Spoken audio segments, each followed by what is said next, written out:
Hey, all, Scott Horton here, inviting you to check out WallStreetWindow.com. It's a financial blog written by former hedge fund manager Mike Swanson, who's investing in commodities, mining stocks, and European markets. Wall Street Window is unique in that Mike shows people what he's really investing in and updates you when he buys or sells in his main account. Mike thinks his positions are going to go up because of all the money the Federal Reserve is printing to finance the deficit. See what happens at WallStreetWindow.com. And Mike's got a great new book coming out, so also keep your eye on writerMichaelSwanson.com for more details. All right, y'all, welcome back to the show. I'm Scott Horton, and our first guest on the show today is the founder and president of FFF.org, or the Future Freedom Foundation at FFF.org. Jacob Hornberger, welcome back. How are you doing? Hey, doing fine. Great to be back, as always, Scott. All right, good. Well, I'm very happy to have you here. And so here's the thing. I don't know that this is true. It's an unconfirmed report, by the way I would characterize it, but it's the cops are telling CNN that the younger of the Boston bombing suspects is, I guess, writing to them that the motive for the Boston bombing, first of all, he's saying it's not tied to any foreign terrorist group or whatever put him up to it, he's claiming. But he's saying that the motive is to defend Islam. And they didn't go into too much more detail than that. But I wondered what you think about that. Does that indicate to you then that Islam is the religion of the devil and it mandates that people that believe in it kill all things that are good, true, and innocent and 8 years old?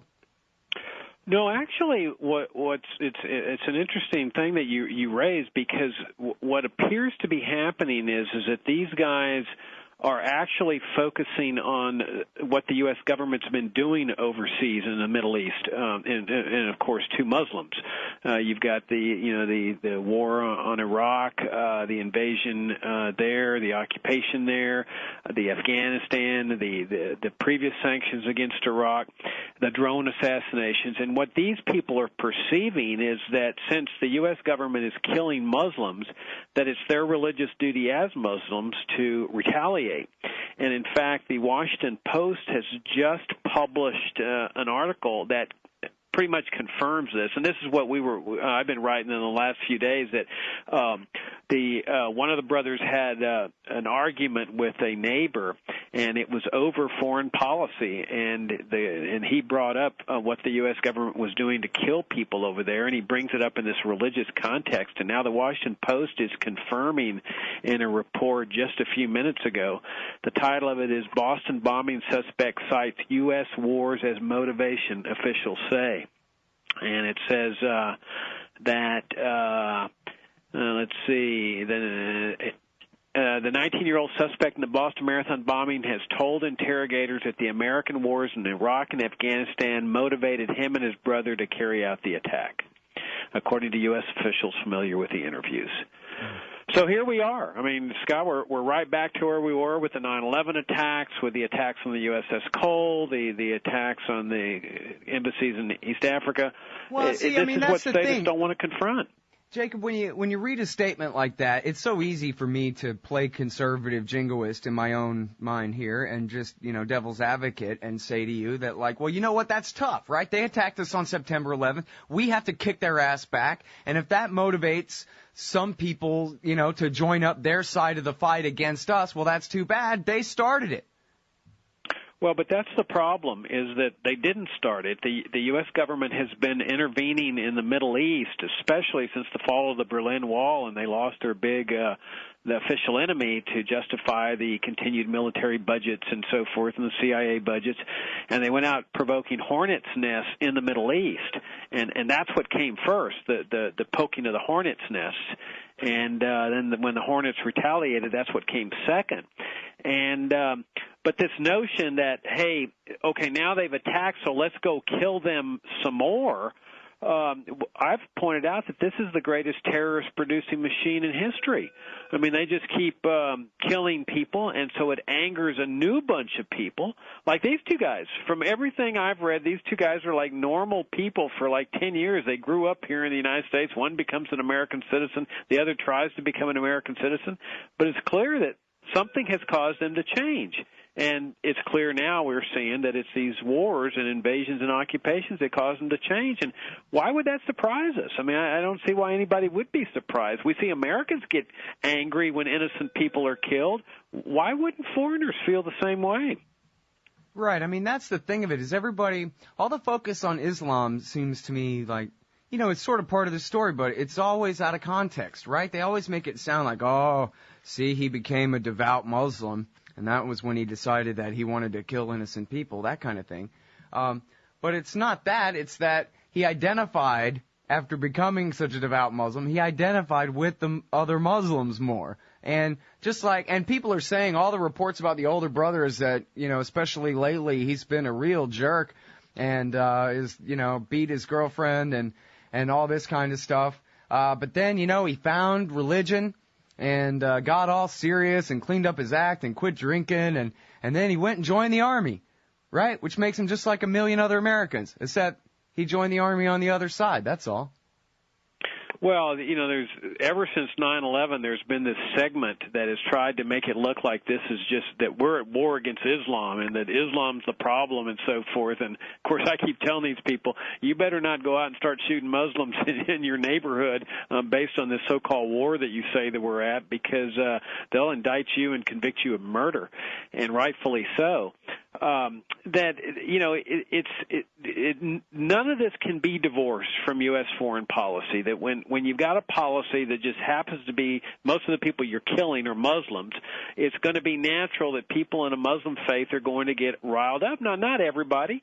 I mean, you know, most people can constrain their anger, and so they write articles or write their congressman or give speeches or just vent their feelings and frustrations out with friends and neighbors. But there's always going to be the segment, and this is what we've talked about, that cannot control themselves, that they go out and do something like this. And so what Americans have to do, which Americans have not been willing to do, except recently you see now a bigger surge in interest in this, is asking ourselves, is all this worth it? Is it worth this foreign policy of interventionism, of empire? This has nothing to do with our freedom. There's not some nation state that's crossing the ocean with, you know, millions of troops to invade the United States and take over the government and enslave us. This is about a fight over whether the U.S. military and the CIA will be permitted to exercise their hegemony in the Middle East, or whether they're going to be required to come home. And that's what these people are dying for. That's what they're killing for on both sides. And that's the issue. Is it worth it to have this military and CIA hegemony? And we libertarians are saying it ain't worth it.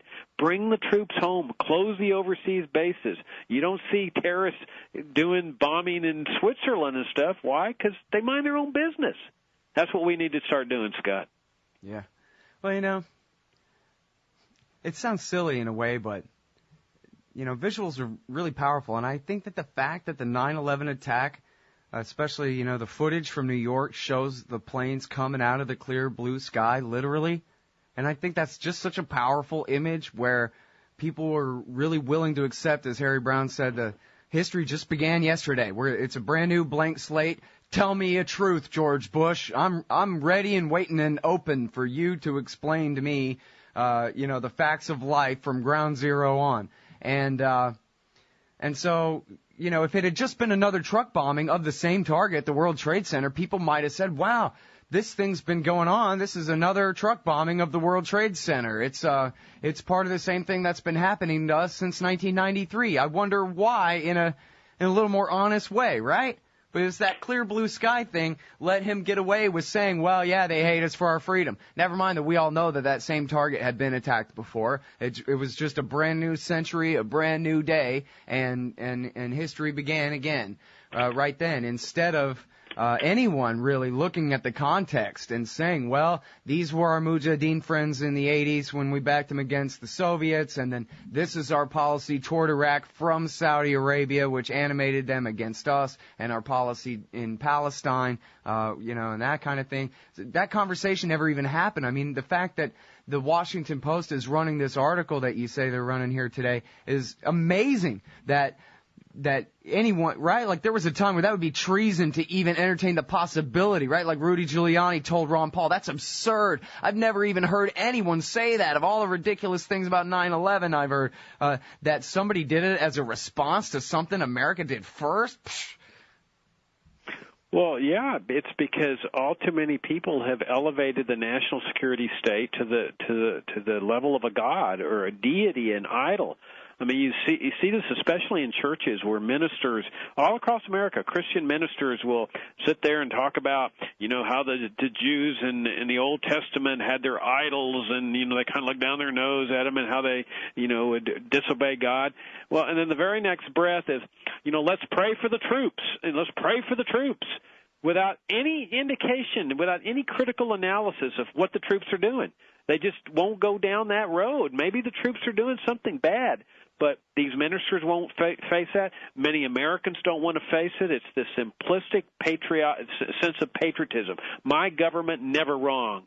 They see it as a football game where America is our team, USA, USA, instead of sitting there with a genuine sense of patriotism and saying, is my government in the wrong here, and do I need to do something to set it on its right path? And that's what distinguishes us libertarians from statists, is that we take that position.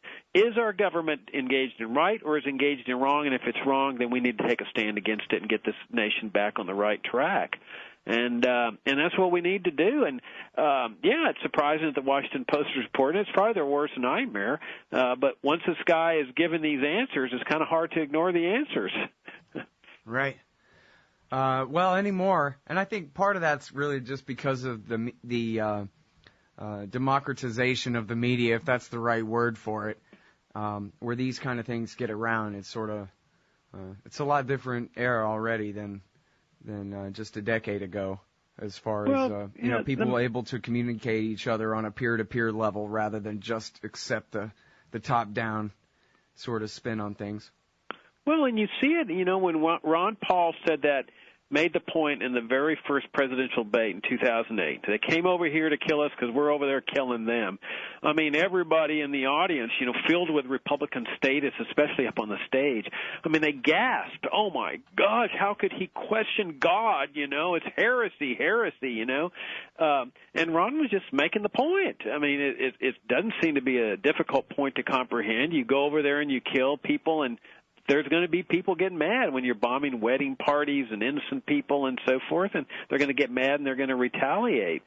And so we see it just time and time again. I mean, this is just the latest instance, and I think you see this growing surge of libertarianism. And I've been speaking at college campuses at the Young Americans for Liberty, and you can see the scales are just dropping off kids' eyes. I mean, they're achieving the breakthrough that distinguishes libertarians from statists. They're seeing that this whole welfare warfare state's a crock, and they're joining up with us. I mean, these are exciting times. They're kind of dark times because the national security state has led us into some dark scenarios here, dark practices, assassination, torture, and so forth. But the upside is there's a lot more people now that are interested in libertarianism, and it's a battle. I mean, this is the real battle that we're facing here. It's a battle against the statists in America. Hey, never let a crisis go to waste, right? Well, that's right. That's right. But we can benefit from it, too, because a lot of people are now questioning what's going on.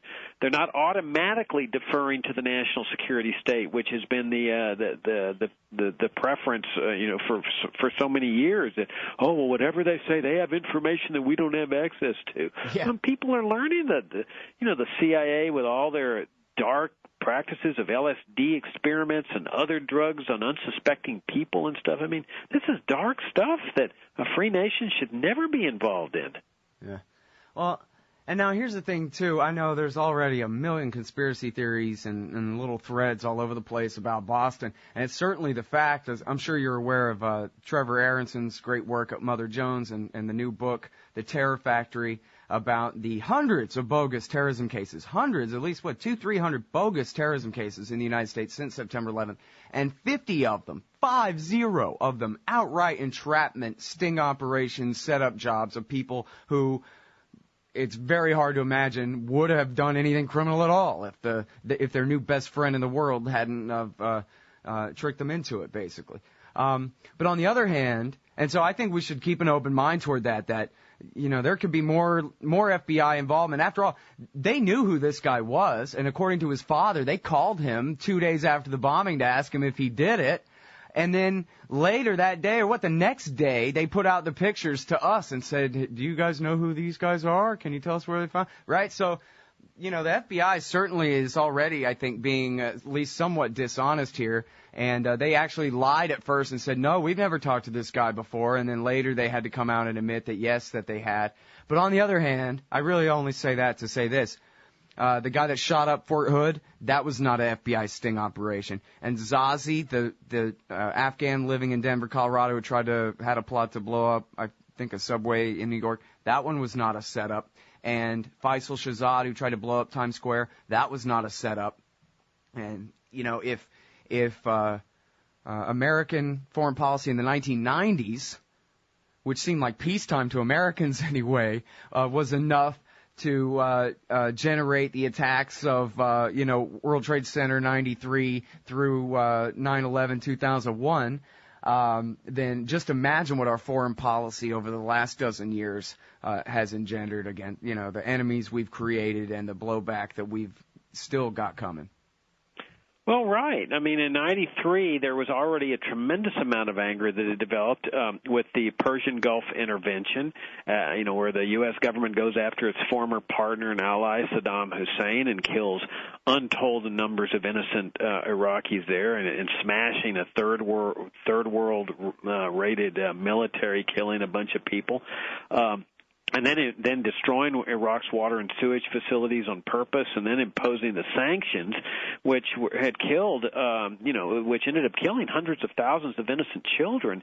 And so when Ramzi Youssef is brought, he's the guy that was indicted and convicted of attacking the World Trade Center in 1993, which is really no different in principle from the 2001 attacks. I mean, you can see the rage in his voice about the sanctions and the children dying in Iraq and stuff. And we were among those before 9/11 saying, look, stop this. Stop what you're doing in the Middle East, because you're going to see terrorism on American soil.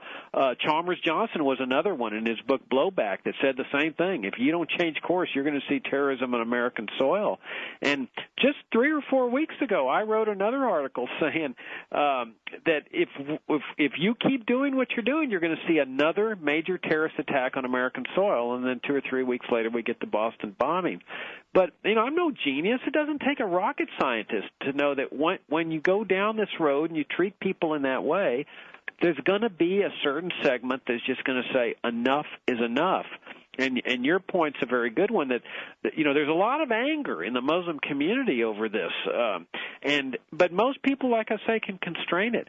But there's that layer where you can see that people are angry, and the feds are taking advantage of that. They're going and finding out the angrier ones, the ones that are not quite ready to tip over into an attack by themselves. So the Fed feeds them all this information and encourages them to engage in this type of thing and then busts them.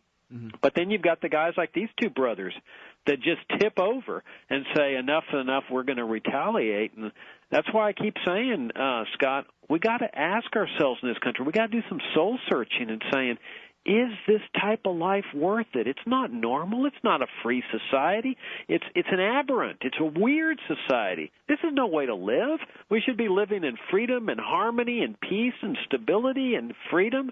And this is what the welfare warfare state has done to us. This is where the soul searching has to take place. Is this absolutely the way of life that we want in our country? Should we have abandoned the principles of limited government and freedom of our ancestors? And I think the answer is clear on this one. Yeah, it's all about the foreign policy. The New York Times does a poll every couple of years about how do you feel about America? Do you feel like we're on the right track or the wrong? It's a very general kind of question, right? Are we on the right track? And the last one I saw from a few years back anyway was 91% said we're on the wrong track. Something ain't right here. It's like I was talking with Phil Giraldi Friday, and for some reason I keep thinking of Back to the Future, too, where the original future is awesome, but then Biff gets a hold of the book, and everything is screwed up, and we go on a skew to a tangent to this alternate universe, which is all dark and corrupt and criminal and at war forever, and the reason we don't have our flying cars is because all that money was spent slaughtering Iraqis. Absolutely. I mean, the economic effects are just mind-boggling. If we didn't have this giant military-industrial complex confiscating so much of our private wealth to fund this operation, it boggles the mind as to how much higher standards of living would be in America, especially for the people at the bottom of the economic ladder.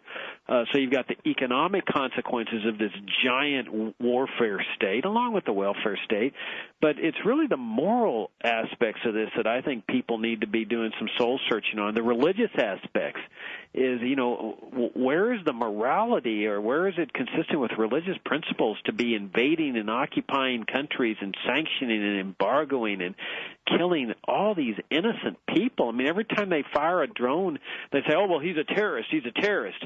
Well, they haven't convicted of that. They don't show us any evidence. They say, trust us, just trust us. And then in the process, they kill children that are standing by, and they say, well, yeah, he was a bystander to the terrorist. And I mean, there's this callous indifference to human life. And how can that not anger people? I mean, look how angry Americans have gotten over the Boston bombing, and rightfully so. I mean, most Americans don't know anybody that got hurt there or died there, but there's still this anger. Why would that not apply to foreigners? When they get bombed and they lose their families or their friends or their countrymen, or through sanctions and embargoes, why would they not get just as angry? And this is what Americans can't see, is that, well, foreigners aren't supposed to get angry because it's the U.S. government that's doing the killing. Well, that's ridiculous. Yeah. And, the thing is, too, we're really lucky how few of these stories that we have, really, to deal with from the last dozen years. I mean, in America, it's pretty much the unanimous consensus of all civil society that no matter what the policy is, it's always still an honorable thing to join the Army and serve your country and get money for college and whatever. And the commercials play. No one objects. The militarism is so normalized. And so you could really be a young Army recruit and not really know anything about the foreign policy at all. Know that there's wars going on here, there, or the other place, but not really be concerned about why or what or whatever, but just it's all very normalized. It's not objectionable as far as most people understand when they get involved. On the other hand, there is no community support for Al-Qaeda hardly anywhere in the whole wide world, right? A couple of towns in Syria right now or something, man. On the outskirts of Fallujah, they support you to go and join up this group of kooks. But there's not a community in Boston anywhere that approves of this kind of behavior, right? So it's only people who are on the absolute by themselves kind of a margin, or somebody who goes and makes some friends in Chechnya, perhaps, something like that, who could be turned to this thing. But it also goes to show that backing jihadis in Chechnya against the Russians doesn't, or for that matter, backing jihadis in Bosnia against the Serbs doesn't buy us any favor from them. They don't seem to say, well, I don't mind you killing all these Iraqis and Afghans as long as you're willing to back us in Chechnya. In fact, bin Laden even cited America's indifference to Russia's killing of Muslims in Chechnya as part of his declaration of war against us. So even though the CIA was there passing out guns. Well, there's a consistency in resistance to empire. I mean, bin Laden joined up with U.S. forces to oust the Soviet Union from Afghanistan. So there's a consistency when the U.S. becomes the occupier that the resistor is going to say, no, we didn't want you either.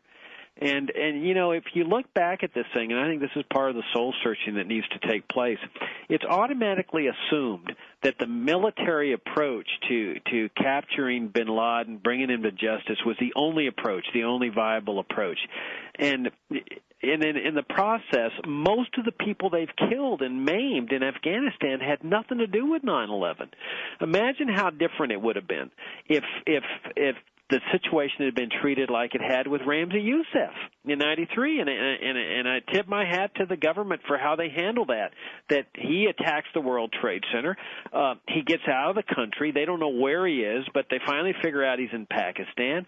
Well, they could have gone in and started bombing in Pakistan and killing untold numbers of people. Instead, they waited him out for like 3 years. They waited this guy out. They finally found him in Pakistan. They arrest him. They bring him back. They prosecute him in federal court, which is where the prosecution belongs. And you never had this anger and hatred. If they had done that with bin Laden, if they had said, okay, we're putting out an Interpol alert for him, he's not going to be able to travel freely anymore, and we're going to be on the lookout for him, the whole world was on the side of the United States after 9/11. The Muslim world, the Arab world, everybody was feeling sympathy with the United States. They would have found this guy on our behalf. But instead, we used the military, go in there and just start bombing the entire country and killing untold amount of people with total indifference to how many people were dying. Yeah. And that's when the world turned against us. I mean, how different things could have been. But of course, that's the national security state. We don't operate like that, and we're seeing the results now.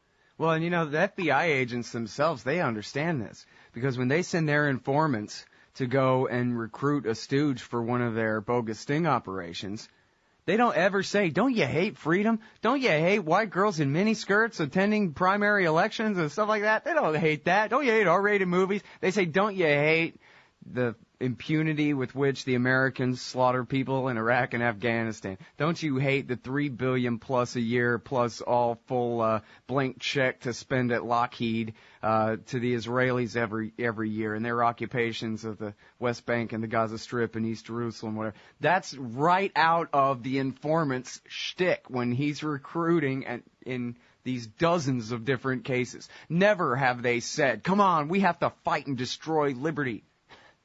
Well, of course, because they're trying to figure out their best little strategy, and they know that that's what they're angry about. They're angry about what the government is doing over there, and that's where we are in this country, Scott. That's the battle. It's really a matter between libertarians and statists, and that's what the American people have to choose between. Do you want this empire? Is it that important to you? It is so important to you that you have to change your entire way of life and see this death and destruction like people like Boston. That's just not the way to go. So we just keep fighting, and for the hearts and souls of the American people to join up with us and stop this madness. Yeah. All right, now, last question, real quick. Just tell me, what are your thoughts about this lockdown? Well, it gave us an example of what a police state's like. I mean, guys, I felt like I was watching the Soviet Union or something. I mean, it was eerie. Everybody's ordered to stay in their homes, and not only in Watertown, which is bad enough, but all over Boston, shutting down the trains and the planes, and for 2 guys, and all these military-type police roaming the streets with military vehicles, and wow, I thought, man, this is America? I mean, this is what the national security state has brought us? Sheesh, and then for people to be celebrating this as freedom, it's bizarre. I mean, you feel like you're living in, some kind of weird, surreal, bizarro land. Well, yeah, James Madison says that the setup is supposed to be that ambition is made to check ambition. So somewhere there's a pig with a cigar going, this is my jurisdiction. I'll be damned if you and your SWAT boys are going to be driving around in it, blah, blah, blah. And then, so the different cops hate each other so much that we get to live a little bit free, right? But that seems to have broken down in this situation. Oh, man, from what I understand, they were barging into people's homes without consent, without permission, ordering people to evacuate. And, man, I thought, wow, here's your police state in action. And this was for 2 guys. Imagine if it was like 10 guys. I mean, wow. Right. Yeah, Anthony Gregory wrote about, well, what if it's a serial killer? Or what if it's another even bigger, worse attack? Or is that from now on we just shut our cities down, huh? Yeah, they didn't do that when they had the D.C. snipers several years ago. Right. Or Chris Dorner in L.A. a few weeks back. Yeah.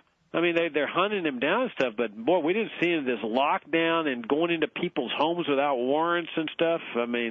Yeah, but and then you've got the gun control aspect too. It's ironic that Massachusetts is a typical pro-gun control state, and so you had all these people cowering in their homes without the ability to defend themselves against two guys who clearly didn't believe in gun control and weren't going to obey gun control laws.